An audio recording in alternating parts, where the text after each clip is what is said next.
అందరికీ నమస్కారం. నా పేరు సాంబశివరావు. మీరు చూస్తున్నది agriculture farmers entertainment YouTube channel. Friends, నేను ఈరోజు మిర్చి నారు పెంచుకునే విధానాలు ఎన్ని రకాలు అనేది గురించి చెప్తున్నాను. ఒకటి సాధారణ రకం, మన భూమి మీద జల్లుకుండేవి. ఇంకొకటి నర్సరీ గుడ్డల అంటే నర్సరీ ద్వారా పెంచే విధానం. ఈ రెండిట్లో మనకి ఏది బాగుంటుందని టాపిక్ అయితే మాట్లాడుకుందాం. అయితే ఫ్రెండ్స్, ముందుగా మనం చూసినట్టయితే ఫోటోలో నర్సరీని పెంచుకునే విధానం ఏ విధంగా పెంచుకుంటారు, నర్సరీలో ఎట్లా మొక్కలు నాటుకుంటారంటే మనకు ట్రైలలో మట్టి పోంచుకొని ఒక్కొక్క గింజ వేసి ట్రైలో పెంచుకునే విధానం ఉంటుంది.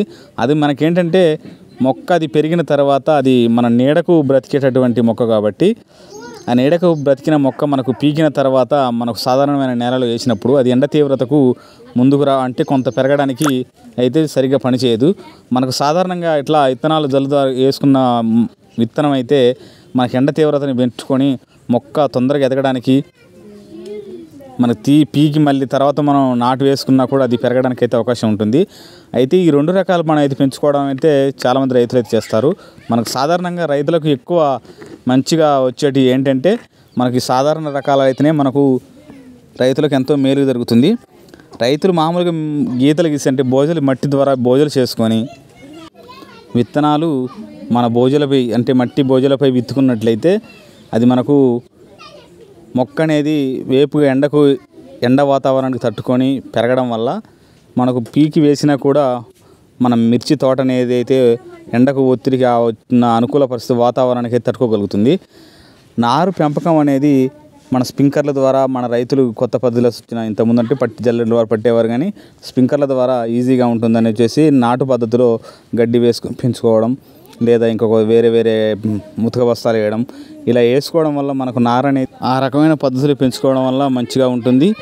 ఇట్లా నర్సరీలో పెంచడం వల్ల ఇది వాతావరణానికి అనేది చల్లటి వాతావరణంలో పెరిగి నార అనేది మనకు పీకి నారుకు అందించినట్టయితే మొక్కకు తీసుకొచ్చి భూమిలో వేసినట్టయితే అప్పుడు ఉన్న పరిస్థితులకు ఈ నర్సరీ నార అనేది తట్టుకోలేకపోవడం జరుగుతుంది.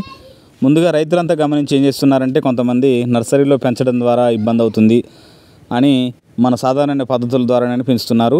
రైతులారా, మీరు కూడా మీకు అనువైన పరిస్థితుల్లో అంటే నర్సరీలో పెంచకుండా మొక్కని మన నేల మీద మీకు అనువైన పరిస్థితుల్లో పెంచండి. అలా పెంచడం వల్ల రైతులకు కొంత మీ దగ్గరలో అందుబాటులో ఉంటుంది. ఏం తెగులు వచ్చినా కూడా మీరే సరి చేసుకోవచ్చు. నర్సరీలో పెంచడం వల్ల ఎండ తీవ్రత అనేది అది మొక్క సూర్యరశ్మి పడకుండా పెరుగుతుంది కాబట్టి తొందరగా ఎదిగి వస్తుంది. రైతులందరూ గమనించి ఈ యొక్క నారును మీ యొక్క నేలలో మాత్రమే పెంచుకోగలరని నేను కోరుతూ ఈ యొక్క వీడియో చేస్తున్నాను. మన వీడియో మీకు ఎంతగానో ఉపయోగపడుతుందనే ఉద్దేశం మీదనైతే నేనైతే వీడియో తయారు చేసి పెడుతున్నాను. మన ఛానల్ మొదటిసారి చూస్తున్నట్టయితే లైక్ చేయండి, కామెంట్ చేయండి, మర్చిపోకుండా సబ్స్క్రైబ్ చేసుకోండి. మన వీడియోని ఖచ్చితంగా తప్పకుండా ఆదరిస్తారని మీకు కోరుకుంటూ మీ రైతు.